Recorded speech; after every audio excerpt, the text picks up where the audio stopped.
Hey everybody, welcome back to the channel where we discuss all things anxiety. I am Steven, and today's topic hits a little close to home. It has to do with, can anxiety cause burping? Now, don't get me wrong, I don't burp constantly due to it, but I do have similar issues of why burping is caused by anxiety that I really want to address, and I am super happy that it is the topic of today because I think it's worth talking about. It's going to make some connections, and you're going to realize that there may be other symptoms you're having that you have no idea is related to anxiety, but they are. So let's get into it. There are a lot of symptoms that anxiety can induce in the body when the mind is not at ease, and burping is one of them. So many symptoms, in fact, you may be really surprised to learn that they are associated. So let's go to the details and let's see what's up, and let's see if perhaps you may be experiencing some of them from anxiety and not even be aware of it. Since 1 in 5 Americans experience anxiety, it's important to know all of the ways that it can manifest, because if the body isn't at ease, those symptoms very much can drive anxiety to higher levels. So they very much work in tandem with each other. If the mind isn't happy, the body's not happy, and if the body's not happy, the mind also follows. It may be a shock to realize that there are over 100 signs that could be identified as being caused by anxiety, and gastrointestinal problems are one of these. If your brain is in a heightened state of stressful state, its communication to your body can absolutely break down and cause a lot of wacky things to happen. There are millions upon millions of independently functioning neurons which are constantly communicating with the brain. So when the brain is in a heightened state of anxiety or stress, this communication can break down and cause issues with your gastrointestinal system. There are actually 3 parts of the gut or the abdomen area that stress can highly impact. That is your stomach, your esophagus, and your bowels. They all have the potential to develop problems, and these issues, if left untreated, can absolutely lead to even more significant, more dangerous conditions. So we definitely want to make sure that we are paying attention to these indicators and being in tune with ourselves. When it comes to the stomach, you may experience pain, nausea, bloating, general discomfort, that pit in your stomach, even a reduction in appetite, and all of these can be heightened by stress and anxiety. And if your diet isn't clean, man, you may be in for a world of discomfort because it can lead to your mood depleting. If you have that discomfort, the diet, your body's not getting the fuel it needs, it's not digesting correctly, and again, those signs just go to the brain sends signals to the body, and it all gets out of whack, and it puts you in a heightened state of anxiety. Not only can stress cause your appetite to be reduced, but it can actually increase too, because when we get a diet that's off, it will create acid reflux. And when you get acid reflux and it backs up into the esophagus, if you eat initially right after that meal, you'll feel better. It'll ease the pain a little bit, but it's not making it go away. That's the problem. So as your acid reflux backs up, it can destroy or damage the sphincter that holds the acids in the stomach, causing chronic acid reflux. That's what I have, actually. I live with it every day. It's also known as GERD, and it's not fun. It's really not fun. I have to live on PPIs, which are protein pump inhibitors and acid reducers, so I can get through my day. Otherwise, I wake up in a world of hurt. And when you get that heartburn and that reflux, it causes you to intake more air, to feel pressure in your chest, and as more air is ingested into your stomach and your gastrointestinal system, it leads to more bloating, discomfort, and burping. Anxiety can also impact the rate of time that it takes for food to move through our systems. This leads to either constipation or diarrhea and general muscle spasms and pain. High stress levels can also impact your digestion. in the worst types of ways. It can cause your intestinal tract to not be able to uptake the correct or full amount of nutrients out of that food that your body needs. So you're literally just flushing food through your system and not picking up that vital fuel that you need for energy level, correct digestion, correct acid levels, a whole myriad of system functions that are absolutely dependent on our nutrients that we put in ourselves. So if you already have a chronic bowel condition like I do, then stress can just exacerbate that, make it far worse. It's like dominoes. Once you knock down the one, the whole system gets out of whack. And we absolutely do not want that, especially if we want to live in a nice, calm life without anxiety and a body that feels good. I mean, if you don't feel good, if your stomach doesn't feel good or your intestinal tract doesn't feel good, it ruins the quality of life. It ruins your day, your energy levels, everything suffers. It is a cascade of bad. Please remember that anxiety isn't just a mental condition. When it affects all of these different symptoms, when it puts the whole body in a poor state of being, it can lead to overall health conditions, can lead to all kinds of issues that can be permanent and long lasting. It is absolutely vital that you figure out what's going on, that you can attribute these symptoms to anxiety and address that issue, because it in itself being resolved or at least made a fraction better can really improve your overall feeling and health, which then can improve your mindset, which then can help you get out of that hole to be able to live your life and get on a track where you're positive and feeling good and eating healthy. It is all connected. When your mind and body get into a state where they're at odds with each other because of anxiety, that's when the whole list of wild symptoms can start. So let's go through them together.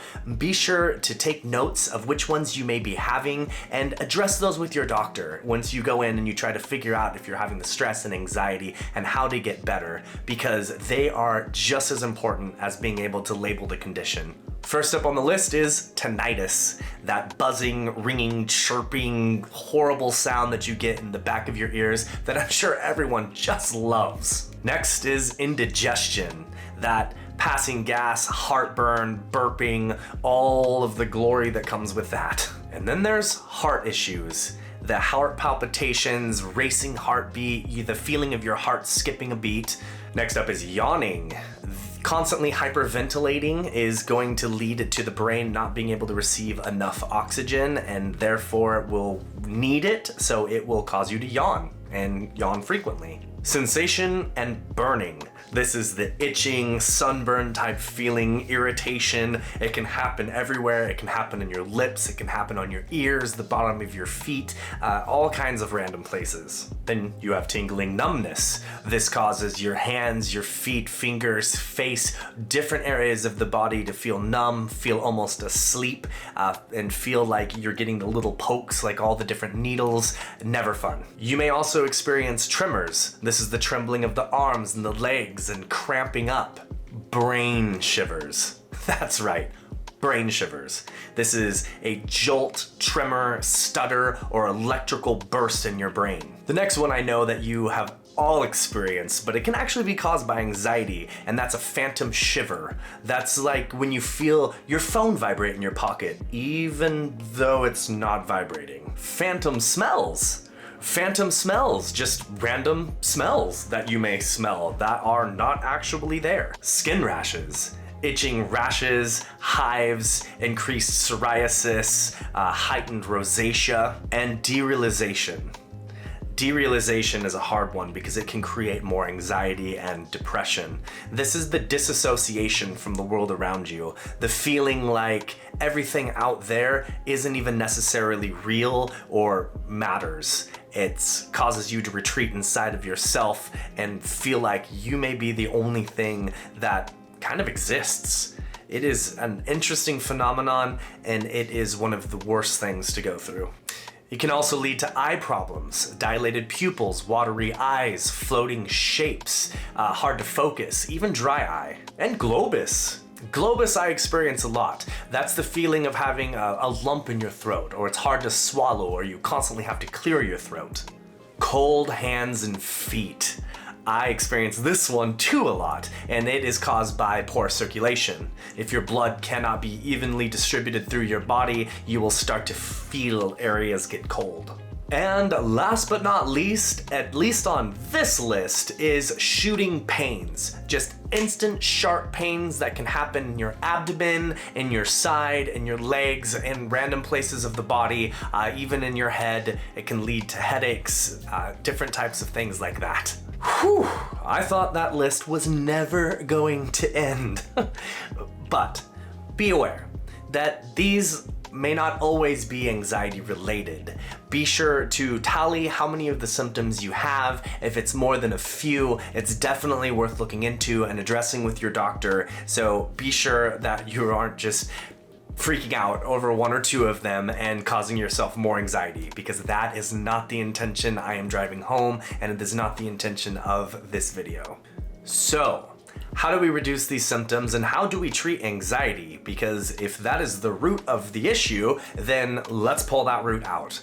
Your doctor has several different ways to be able to treat depression, to treat anxiety, to treat stress. This may be medication or therapy, but as I've stated before, and will continue to state, everyone is different, and the combination of different therapies is going to be different for every person, so it is vital that you have that conversation with your doctor.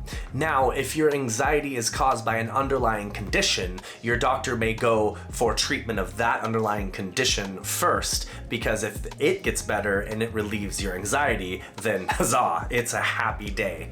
But if you are just having anxiety for the sake of having anxiety, like me, then they will have to address some different types of therapies or different types of remedies to be able to get you better. But believe me, relief is possible. It's possible. You just have to start the steps. So now, I knew you were missing the list. Let's have another list of treatments. This is going to be a more positive list than the bleak, dreary list I just went over, which is going to be fantastic because it made me a little sad.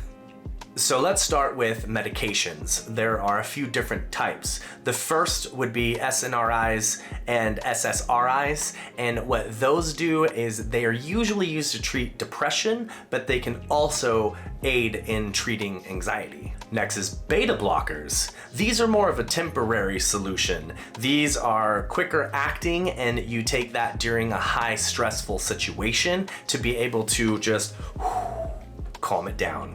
Next is benzodiazepines. These ones are fast acting and they help you calm down almost immediately, but they do have the ability to be habit forming. So if you are prescribed one of those, there's going to be some monitoring involved. Just be aware of that and know that that is just routine for these types of medications. Let's move on from medications to therapy. And therapy, first on the list is you have cognitive behavioral therapy. This is bringing the way that your mind works and habits that you have formed to your attention so you can recognize when they're happening and be able to address them, to be able to reprogram yourself or rewire the way your brain responds to the environment around you. Then you have exposure therapy. This is where you're put in a safe environment and you are observed, and gradually introduced to you is what causes your anxiety. This slow introduction allows you to kind of climatize to it until it naturalizes or normalizes, and then you are able to deal with it without it triggering the anxiety. And thank goodness for this one, because there used to be the flooding technique too. That's where they would just throw you in the shark tank, for instance, into all of your fears and anxieties and just let you panic until you don't panic anymore. That is now known as a bit more primitive, but I thought I would throw it in this video because I find it very intriguing, and no thank you. The next one is dialectical behavioral therapy. And this therapy focuses on mindfulness and being able to accept change as it comes and deal with painful thoughts as they arise. So you're processing it right then and there instead of holding on to it or allowing it to drag you into a state of anxious being. Then you have hypnosis. Hypnosis puts you into a state of suggestion, a relaxed state of the mind. It's not going to make you cluck like a chicken or anything like that. Funny story, but well, I guess it's not that funny, but hypnosis doesn't actually cause you to do anything that you wouldn't be willing to do normally. So people who cluck like a chicken, those people are actually deep down, somewhere inside, willing to cluck like a chicken in front of people. So maybe a little bit of a class clown. But in this scenario, hypnosis is going to allow you to be able to pull up memories or triggers that you may not even be aware of in your conscious mind, to be able to process it and alleviate it from your life. And finally, we have group therapy. To be able to address everything going on with you to a therapist and a small group of like-minded people can be absolutely imperative. First, it helps you realize that you're not alone. Far, far from it. There are multiple other people going through this same situation. It allows you to be able to process it on your own and gain perspective from other people who are going through similar circumstances and see how they deal with it and they cope as well. And it is an awesome tool to have a group that you can fall back on and you can depend on to know that you are not alone and they're there for you and you're there for them. So, in conclusion, we have learned that when our communication between our mind and our body breaks down or has issues, it can cause a whole list of physical symptoms that are coming from anxiety. And some of these symptoms are what causes your gastrointestinal issues. When your gut is out of whack, it causes your stomach, your esophagus, and your bowels to become more sensitive, and this leads to the bloating, the gas, the diarrhea, constipation, and burping. But we have also learned that anxiety is treatable. Even in the most severe cases, there are tools available to you to be able to climb that mountain and dig out of that hole, and every other metaphor I can throw at you. I just want you to be aware of that, and I want you to know that, because nobody wants to live in the state of anxiety. So please address it and get yourself on the track of living without it. Again, my name is Steven. I want to thank you so very much for watching this channel today. I want to thank you for the continued support, and please don't forget to hit that like button, subscribe, and hit the notification bell so you will be up to date with every new video that we roll out. And if you have any other questions about this specific blog, please check it out on Zanfree. The link is in the description below, and I will see you guys next time, and I hope you have a wonderful, stress-free day.